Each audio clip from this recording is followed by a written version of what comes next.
Showbiz fanatics, abay nataranta ang lahat sa pag-amin na ginawa ni Mr. Alden Richards, kaya pala naglabasan ang mga negatibong balita. But before that, if you haven't subscribed yet to my YouTube channel, please don't forget to like, share, and subscribe at i-hit mo na rin ang notification bell for more showbiz updates. Bago tayo magsimula sa ating updates for today's video, ay nais ko po muna of course magpasalamat sa lahat ng mga legit viewers, subscribers at ang lahat ng mga legit na nagmamahal at sumusubaybay sa lahat ng ating mga updates. Maraming salamat po.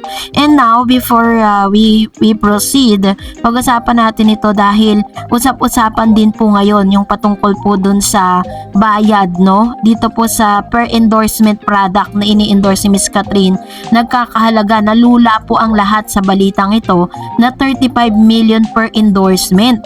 At inalam ko din kung magkano yung kay Alden. Way back 2015, yung unang putok ng Aldab was 5 million per TV commercial starting rate, while main Mendoza was 1 million per TV commercial.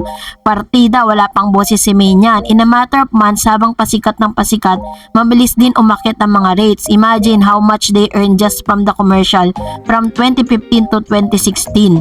Ganun kayaman ito mga to. Sa ngayon po, sa pagkakaalala ko sa isa sa mga article na nabasa ko is 25 million per endorsement product per commercial ang ibinabayad kay Mr. Alden Richards. Kaya naman pala itong si Miss Catherine, todo bigay pagdating po sa mga endorsement, pati po yung sarili niyang platform ginagamit niya, yung Facebook niya, IG niya, Twitter, to endorse yung mga produktong meron po siya, at deserve niya naman po yun.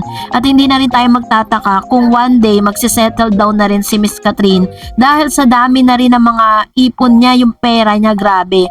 Pero syempre, kung 35 million po ang kinikita niya per endorsement, hindi naman yung total amount is mapupunta sa kanya kasi may tax deduction ng tax.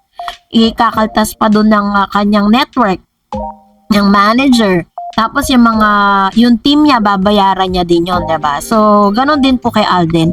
And this time, eto na, pag-usapan natin dahil matapos po yung interview ni Mr. Alden Richards at yung pag-amin na ginawa ni Alden Richards via television sa 24 oras.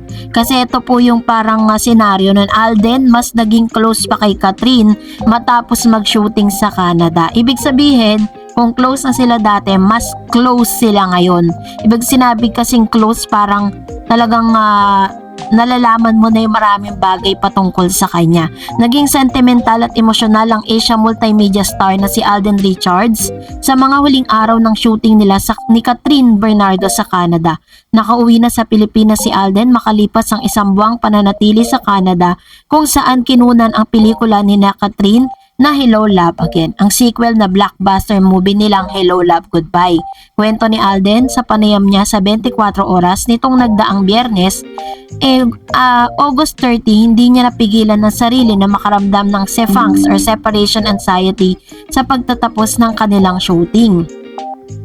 I felt little bit sentimental of course with the place and haba ng time na magkakasama kami doon. So nagulat ako in an instant, tapos na pala siya, pahayag ng kapuso superstar. Inamin ni Alden na sa tagal-tagal ng pagsasama nila sa Canada, mas lalo raw silang naging close ng buong cast ng production ng Hello Love Again, kabilang na syempre especially ang kanyang leading lady na si Miss Catherine Bernardo. Mas naging solid, mas naging closer, mas nakilala namin yung isa't isa. At the same time, parang you really get to know the person once you get to work with her in a setup na matagal na magkasama. Ito po yung chika ni Mr. Alden Richards tungkol kay Catherine. So pagkatapos pong inamin ni Mr. Alden Richards na talagang nagkaroon na sila ng tinatawag na deeper getting to know each other, naglabasan na yung mga negatibong balita.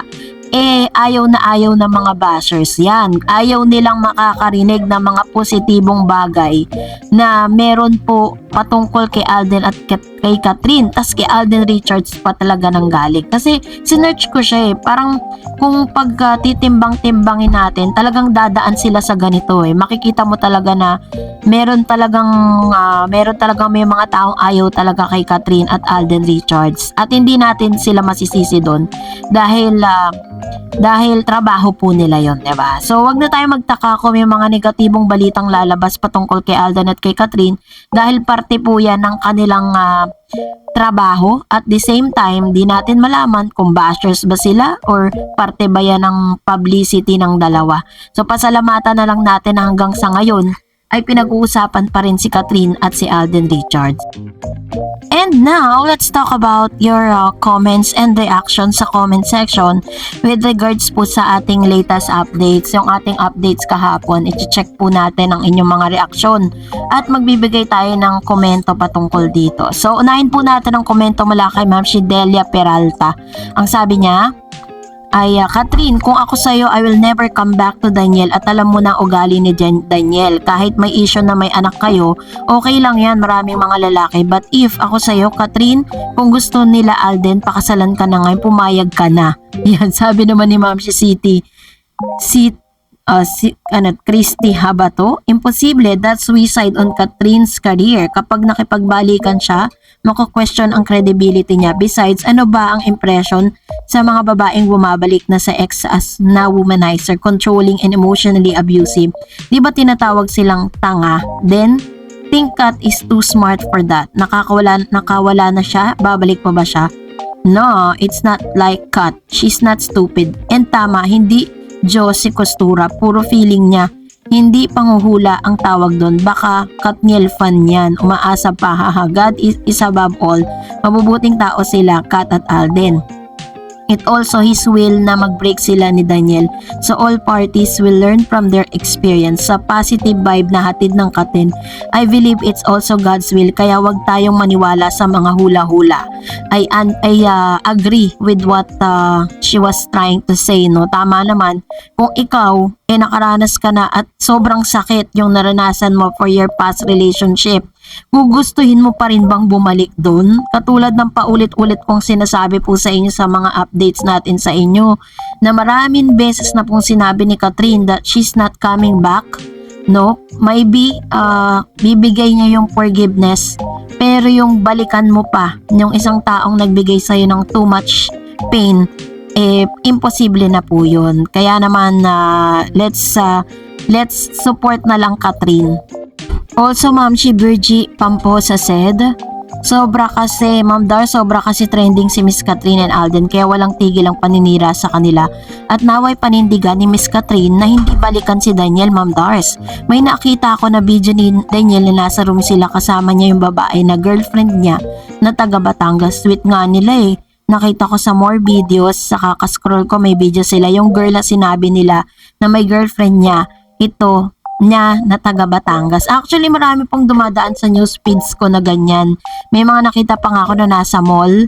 Pero may isang doon na hindi si Daniel kasi parang kamukha niya lang. Pero merong isa na parang kasama si Daniel. Even si Miss Annabel Rama nagsalita siya na naniniwala siya ng may girlfriend nga si Mr. Daniel. Kasi yun talaga hindi naman magsisinungaling, diba? Pero todo tanggi pa rin kasi sila hanggang sa ngayon. Maging po yung girl, nagsalita na rin siya sa public. Baka this is not the high time for them para sa publiko siya. Sabi ni Mr. Alfredo Cristosologo, Miss Dar, tama po, di dapat mag-invest too much for them, Kat din, kasi mahirap umasa at nasa showbiz tayo. They're just the best team up as of this time. Pero masarap ding mangarap na meron ding susunod na yapak ni na Judy Ann Santos and Ryan Agoncillo. They belong to different TV station, pero look at them now. They are one of the best couple in the industry. I am such a fan of them. I agree with you, Mr. Alfredo Crisologo, no? Yan din naman ang wish nating lahat, no, na kung ano man po yung maging endgame ni Miss Catherine at Alden Richards, yun naman talaga yung gusto natin, di ba, na magkatuluyan talaga sila at hindi maging hadlang yung kanila pong network or religion man yan or whatever para sa pagkakaroon nila ng mas maganda at mas maayos na relasyon.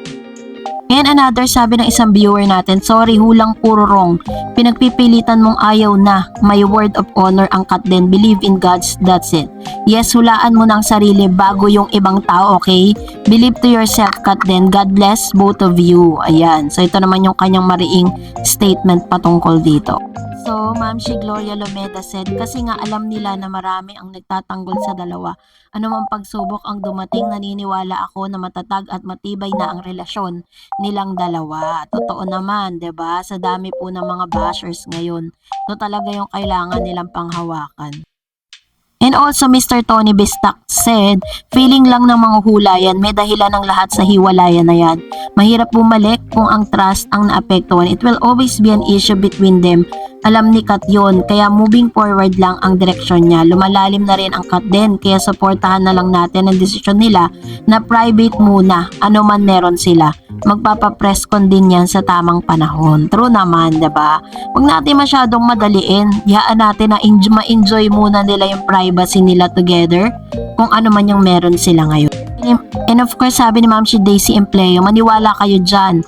No turning back, di cut, but moving forward. Thank you, Miss Dareds. Keep safe po.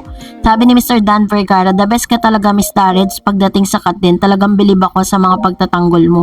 Thank you po, cut din lang ako. Ayaw sa ibang love team. Ayan. Thank you din po, Mr. Dan Vergara. And Ma'am si Daisy Empleo, sa inyo pong palagiang panonood. And that's it for today. For more videos and updates, please don't forget to like and subscribe, and please don't forget to follow my Facebook page, Dar Eds TV. God bless everyone!